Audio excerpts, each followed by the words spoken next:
भारत माता की, भारत माता की। वंदे वंदे वंदे। जनपद जालौन की विभिन्न परियोजनाओं के लोकार्पण और शिलान्यास के लिए आयोजित आज के इस कार्यक्रम में मंच पर मेरे साथ उपस्थित उत्तर प्रदेश सरकार के जल शक्ति मंत्री श्री स्वतंत्र देव सिंह जी, जिला पंचायत अध्यक्ष डॉक्टर घनश्याम अनुरागी जी, हमारे लोकप्रिय विधायक श्री गौरी शंकर वर्मा जी, मूलचंद निरंजन जी, माननीय विधायक श्री विनोद चतुर्वेदी जी, पूर्व केंद्रीय मंत्री श्री भानु प्रताप सिंह वर्मा जी, भारतीय जनता पार्टी की जिलाध्यक्ष श्रीमती उर्विजा दीक्षित जी, नगर पालिका परिषद उरई की अध्यक्ष श्रीमती गिरिजा चौधरी जी, नगर पालिका परिषद जालौन की अध्यक्ष श्रीमती नेहा पुनीत मित्तल जी, गौ सेवा आयोग के सदस्य श्री राजेश सिंह सेंगर जी, सदस्य पिछड़ा वर्ग आयोग बाबा बालक दास जी, नगर पालिका परिषद कोंच के अध्यक्ष श्री प्रदीप कुमार गुप्ता जी, तालपी के अध्यक्ष अरविंद यादव जी, पूर्व विधायक केशव सिंह सेंगर जी, पूर्व विधायक नरेंद्र सिंह जादौन जी, पूर्व विधायक संतराम सिंह सेंगर जी, भारतीय जनता पार्टी के क्षेत्रीय मंत्री श्री संजीव उपाध्याय जी, अरविंद चौहान जी, आरपी निरंजन जी, आज के इस कार्यक्रम में उपस्थित भारतीय जनता पार्टी और सहयोगी दलों के सभी पदाधिकारी और जालौन जनपद से जुड़े हुए सभी मेरे उपस्थित बहनों और भाइयों, दीपावली के ठीक पहले मुझे जालौनी माता भगवान वेदव्यास, रक्तदंडिका मंदिर, बैरागढ़ मंदिर और सूर्य कुंड की पावन धरा जालौन में आने का सौभाग्य प्राप्त हुआ है। इस अवसर पर लगभग 1900 करोड़ रुपए की परियोजनाओं का सौगात जनपद जालौन वासियों को प्राप्त हो रहा है। इसके लिए आप सबको हृदय से बधाई देता हूं। बहनों और भाइयों, जालौन ऋषि जलवान की पावन साधना स्थली, भगवान वेदव्यास की पावन स्थली के साथ ही जहां इसका पौराणिक महत्व है, वहीं ऐतिहासिक कालखंड में भी कालपी ने फिरंगियों के दांतों को खट्टा करने में यहाँ के स्वाधीनता संग्राम सेनानियों ने महत्वपूर्ण भूमिका का निर्वहन किया। कालपी आज भी उसका एक जीवंत उदाहरण हम सबके सामने है। और ऐसी पावन धरा पर दीपावली के ठीक पहले आने का सौभाग्य प्राप्त हो, तो ये तो सोने में सुहागा है। और उसी सोने में सुहागा का आनंद लेने के लिए कालपी के हमारे हस्तशिल्पियों के द्वारा हैंडमेड कागज इस जनपद को एक नई पहचान दिलाती है और हमने वन डिस्ट्रिक्ट वन प्रोडक्ट के माध्यम से उसे एक अलग पहचान देने का काम किया है। और आज इसीलिए जब मुझे इस जनपद में आने का सौभाग्य प्राप्त हुआ तो मैंने बाहर लगी हुई प्रदर्शनी के माध्यम से उन सबको देखने का प्रयास भी किया। जालौन की एक और विशेषता है, अन्य जनपदों को यह सौभाग्य नहीं प्राप्त होता है। 5-5 नदियां एक साथ यहां पर प्राप्त मिलती हैं। यमुना, चंबल, सिंध, पहुंच और क्वारी, ये 5 नदियां पंचनदा के रूप में यहां के आध्यात्मिक और धार्मिक महत्व के साथ साथ यहां की ऐतिहासिक पृष्ठभूमि को भी हम सबका ध्यान आकर्षित करती है बहनों और भाइयों। और इसीलिए हमारी सरकार ने तय किया है, अगर बुंदेलखंड एक्सप्रेसवे आपके जालौन जनपद के बीच से निकली है तो पंचनदा का प्रोजेक्ट भी बना करके जालौन जनपद की भूमि को लहलहाते हुए खेतों को एक बार फिर से सबसे बड़ा भूमि के रूप में बदलने का काम हम करेंगे। मैं धन्यवाद दूंगा आपको कि लगातार सम विषम परिस्थितियों में सामना करते हुए भी आप लोगों ने विकास को प्राथमिकता दी और विकास की सोच रखने वाले जनप्रतिनिधियों के साथ खड़े होकर के उन्हें विजयी बनाने में अपना योगदान किया। आज उन्हीं जनप्रतिनिधियों के परिश्रम का कारण है कि 1800-1900 करोड़ रुपए की परियोजनाएं आज जनपद जालौन को उपहार के रूप में प्राप्त हो रही है।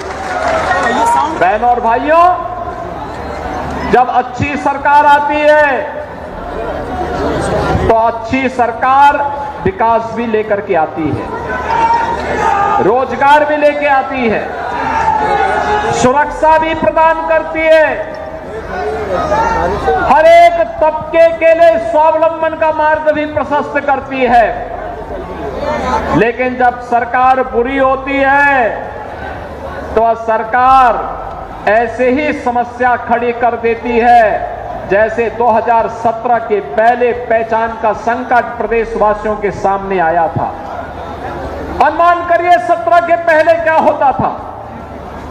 2017 के पहले चाचा भतीजे की जोड़ी वसूली के लिए निकल पड़ती थी।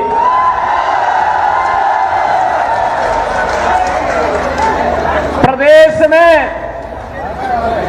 पर्व और त्योहार चल रहे हैं, आपने देखा होगा कुछ लोगों को गलतफहमी हो जाती है और गलतफहमी के रूप में उनको ये लगा कि जैसे सपा की सरकार के समय उनके द्वारा उत्सव के पहले और किसी भी पर्व और त्योहार के पहले दंगा कर दिया जाता था, हिंदुओं के पर्व और उत्सव में पानी फेरने का काम होता था।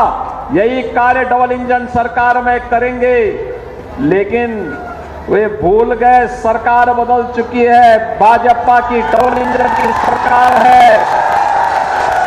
ये सरकार दंगाइयों के सामने नाक नहीं रगड़ती बल्कि दंगाइयों को नाक रगड़वा करके पर्व और त्योहार के उत्साह को सुरक्षा और सम्मान के साथ आगे बढ़ाने का काम करती है।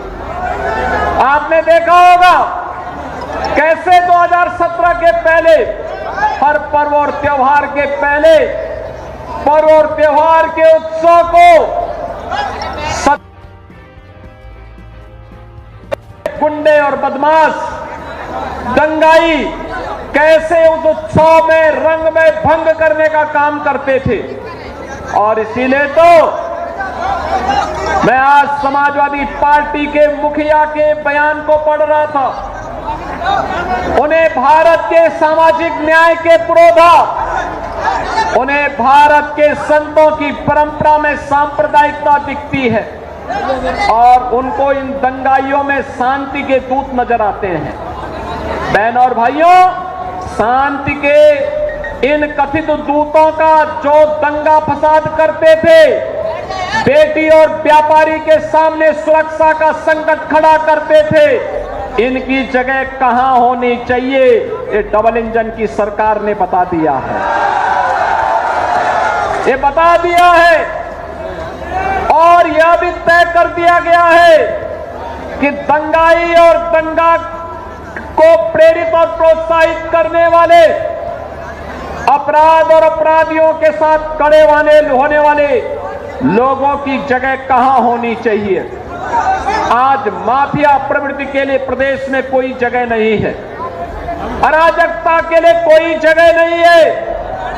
बेटी की सुरक्षा हो या व्यापारी का संरक्षण, अन्नदाता किसान की खुशहाली हो या नौजवान के रोजगार की व्यवस्था, यह डबल इंजन की भारतीय जनता पार्टी की सरकार पूरी प्रतिबद्धता के साथ करने के लिए संकल्पित है। ये समाजवादी पार्टी ही थी जिसे सामाजिक न्याय के पुरोधाओं के स्मारक अच्छे नहीं लगते थे, उनको तोड़ने की बात करती थी समाजवादी पार्टी। ये वही समाजवादी पार्टी है जिस समाजवादी पार्टी ने सत्ता में आते ही सामाजिक न्याय से जुड़े हुए, दलित उत्थान के साथ जुड़े हुए, महापुरुषों के नाम पर बने हुए स्मारकों को समाप्त करने की घोषणा कर दी थी। ये वही समाजवादी पार्टी है बहन और भाइयों जिसने 2012 में सत्ता में आते ही पूरे प्रदेश के अंदर एक जनपद, एक माफिया पैदा करके उस जनपद में अराजकता फैलाना प्रारंभ कर दिया था। ये वही समाजवादी पार्टी है जो समाजवादी पार्टी नौजवानों के रोजगार पर डकैती डालती थी, बेटी की सुरक्षा पर सेंध लगाने का काम करती थी। और उस समय किस प्रकार के नारे इनके द्वारा लगाए जाते थे, उस समय इनके नेता कहते थे कि लड़के हैं गलती कर देते हैं, ये समाजवादी पार्टी के लोग कहते थे। लेकिन बहनों और भाइयों, आज भारतीय जनता पार्टी की डबल इंजन की सरकार है, अपराध और अपराधियों के लिए जीरो टॉलरेंस की नीति के तहत कार्य कर रही है। अगर बेटी की सुरक्षा में सेंध लगाया तो मान करके चलिए कि अगले चौराहे पर यमराज उसका इंतजार कर रहा होगा। अगर किसी गरीब की जमीन पर कब्जा करने का दुस्साहस किया तो ये मान करके चलिए कि अगले चौराहे पर कोई दूसरा ही यमराज का दूत उसका इंतजार भी कर रहा होगा।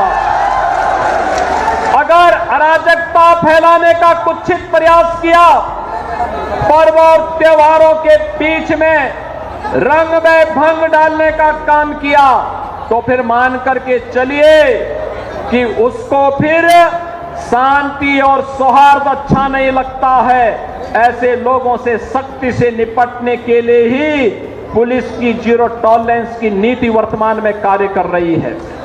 और इसीलिए बहनों और भाइयों, आज विकास के पैमाने पर उत्तर प्रदेश एक नए प्रतिमान को स्थापित करता हुआ दिखाई दे रहा है। ये वही उत्तर प्रदेश है जिस उत्तर प्रदेश में 17 के पहले पहचान का संकट था। नौजवान उत्तर प्रदेश का कहीं बाहर जाता था, उत्तर प्रदेश का नागरिक प्रदेश के बाहर जाता था, लोग पूछते थे कहां से है, या तो अगर उत्तर प्रदेश का नाम बता दिया, जालौन का नाम, इटावा का नाम, औरैया का नाम, झांसी या बुंदेलखंड के किसी जनपद का नाम बता दिया तो बहनों और भाइयों, सामने वाला व्यक्ति फिर सीधी मुंह बात नहीं करता था। कोई नौजवान रोजगार के लिए कहीं बाहर गया है, उत्तर प्रदेश का नाम बोलता था तो उसके सामने संकट खड़ा हो जाता था।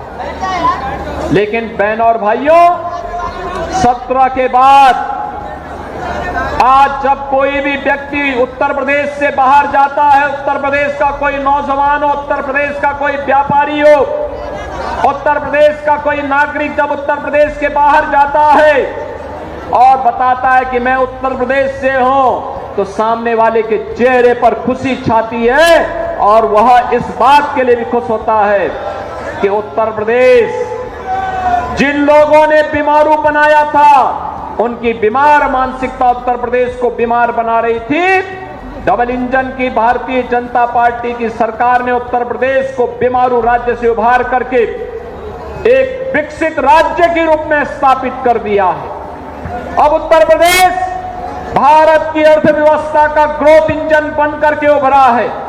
अब उत्तर प्रदेश में नौजवानों को रोजगार यही मिलता है।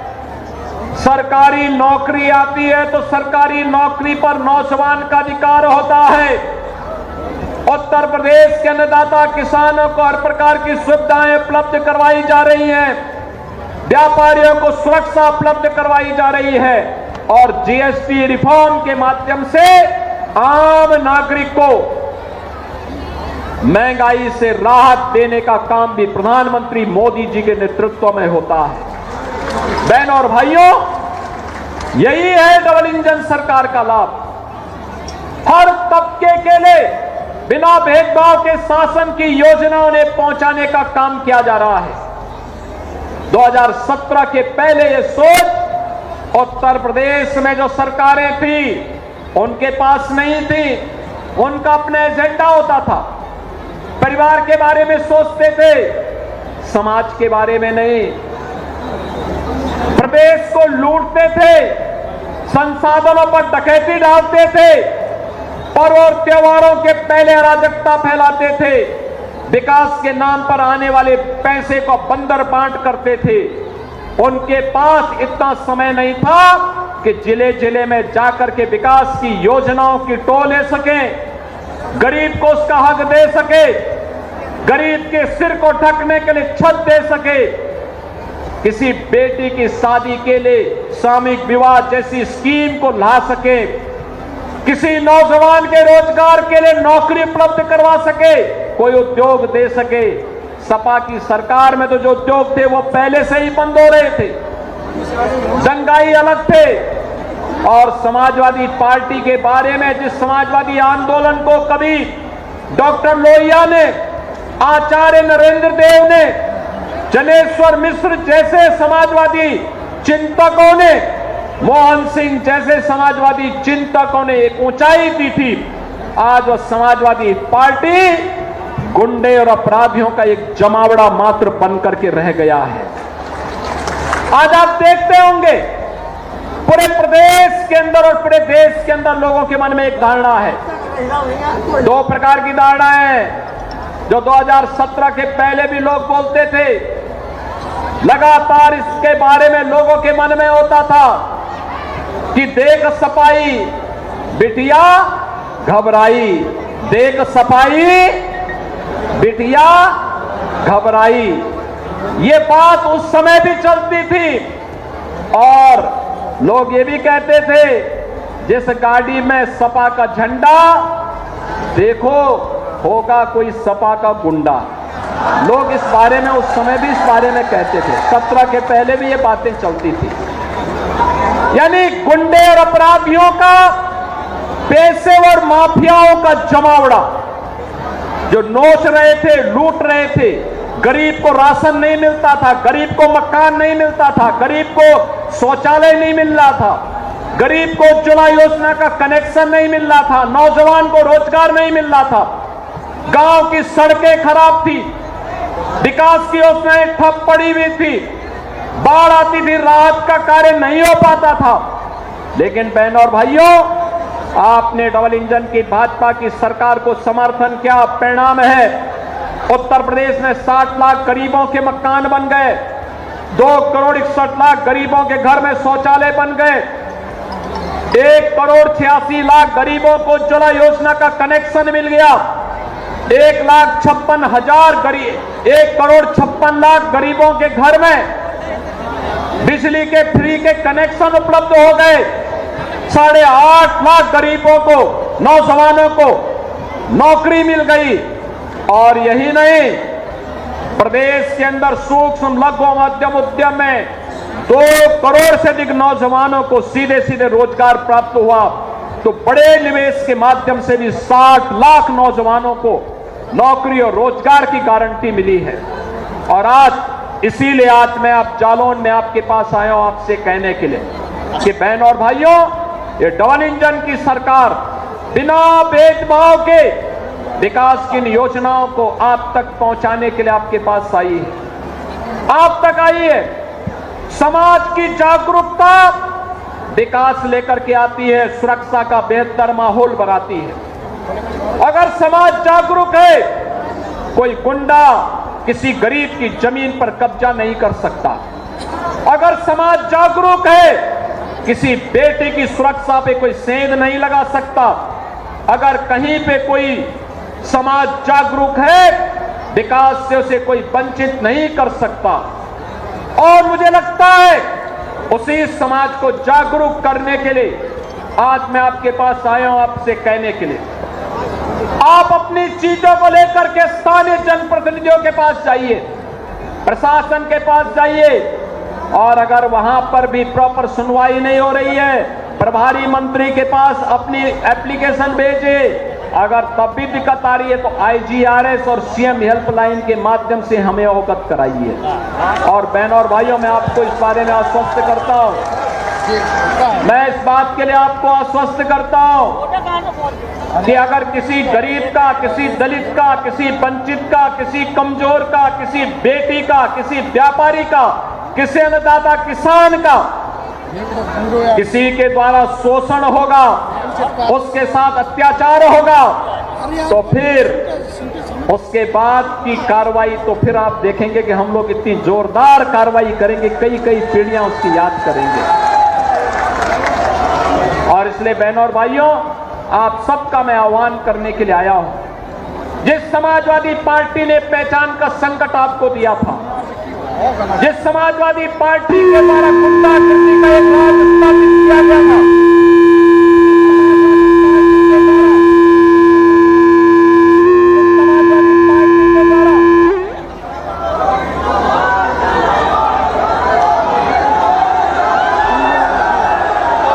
जिस समाजवादी पार्टी के द्वारा पूरे प्रदेश में अराजकता का माहौल पैदा करने का प्रयास हुआ था, बहनों और भाइयों, उसकी गुंडागिर्दी की हरकतों से आप सावधान होइए। आज इनके पास कोई मुद्दा नहीं बचा है, अब केवल एक मुद्दा इनके पास बचा है। और जिसको ये पहले भी करते थे, वो करते थे जातीय संघर्षों की स्थिति पैदा करना, आपस में लड़ाने की कुत्सित चेष्टा करना। इनकी इस मंशा को सफल मत होने दीजिए। मैं बार बार कहता हूं कि बटेंगे तो एक रहेंगे तो फिर हमें जातिवादी मानसिकता के लोगों के चक्कर में नहीं पड़ना है। अन्यायी अत्याचारी के खिलाफ डट करके लड़ने के लिए तैयार होना है। सरकार आपके साथ खड़ी है। विकास के लिए कोई योजना आती है, विकास का पैसा 100% विकास के कार्य में खर्च हो, यह हम सब का एक संकल्प होना चाहिए। और यही स्वसंकल्प है जो हमें विकसित भारत की ओर लेकर के जाएगा। बहनों और भाइयों, विकसित भारत के प्रधानमंत्री मोदी जी के संकल्प को आगे बढ़ाने के लिए हमारी सरकार ने विकसित उत्तर प्रदेश के एक संकल्प को आगे बढ़ाया है। विकसित उत्तर प्रदेश का मतलब, उत्तर प्रदेश विकसित होगा तब जब जालौन विकसित होगा। आप जालौन को विकसित देखना चाहते हैं ना? सब लोग विकसित जालौन देखना चाहते हैं। तो विकसित जालौन के लिए आत्मनिर्भर ग्राम पंचायत, आत्मनिर्भर क्षेत्र पंचायत, आत्मनिर्भर जिला पंचायत, आत्मनिर्भर वार्ड और आत्मनिर्भर नगर निकाय भी होना चाहिए। ये भी विकसित होने चाहिए। इसके लिए मैंने पंचायत के, क्षेत्र पंचायत के, जिला पंचायत के, नगर निकायों के सभी जनप्रतिनिधियों के साथ स्वयं भी संवाद किया। उत्तर प्रदेश विधानसभा में लगातार 28 घंटे तक चर्चा चली और इसके लिए हमने समर्थ पोर्टल पर विकसित उत्तर प्रदेश के लिए उत्तर प्रदेश के नागरिकों से, युवाओं से, अन्नदाता किसानों से, प्रबुद्धजनों से, व्यापारियों से, उद्यमियों से, महिलाओं से, सबसे सुझाव मांगे हैं। आप भी सुझाव दे करके विजन डॉक्यूमेंट उत्तर प्रदेश 2047 के लिए उसमें सहभागी बन सकते हैं। आप QR कोड स्कैन करते हुए अपने सुझाव दे सकते हैं। आपका सुझाव विजन डॉक्यूमेंट यूपी 2047 का पार्ट बनेगा, उसका हिस्सा बनेगा और उसके लिए आप सबसे मैं आह्वान करूंगा, विकसित उत्तर प्रदेश के लिए विकसित जालौन होना चाहिए। विकसित जालौन के लिए विकसित कालपी होना चाहिए, विकसित कोच होना चाहिए, विकसित उरई होना चाहिए और इसके लिए हम सब भी सहभागी बने। आज बहनों और भाइयों, जो 1800 करोड़ रुपए की परियोजनाएं आपके यहां दी जा रही हैं, इसमें पेयजल की है, सड़क की है, स्वास्थ्य की है, शिक्षा की है, गोवंश से जुड़ी हुई है, सिंचाई से जुड़ी हुई है और विकास से जुड़े हुए तमाम कार्यक्रम हैं जो आने वाली पीढ़ी के लिए एक नए जीवन का उदय होगा। और दीपावली के पहले इस प्रकार के कार्यक्रम दीपावली के उत्साह को और भी उत्साह और उमंग के साथ भरने में सहायक होंगे। आज के इस अवसर पर एक बार फिर से दीपावली की मंगल में शुभकामनाएं आप सबके प्रति देते हुए मैं आप सब इस धरा को एक बार नमन करता हूं। आप सबके प्रति अपनी मंगल में शुभकामनाएं व्यक्त करते हुए वाणी को देता हूं विराम। मेरे साथ बोलेंगे जय श्री राम, जय जय श्री राम। बहुत बहुत धन्यवाद माननीय, आपके प्रेरणादायक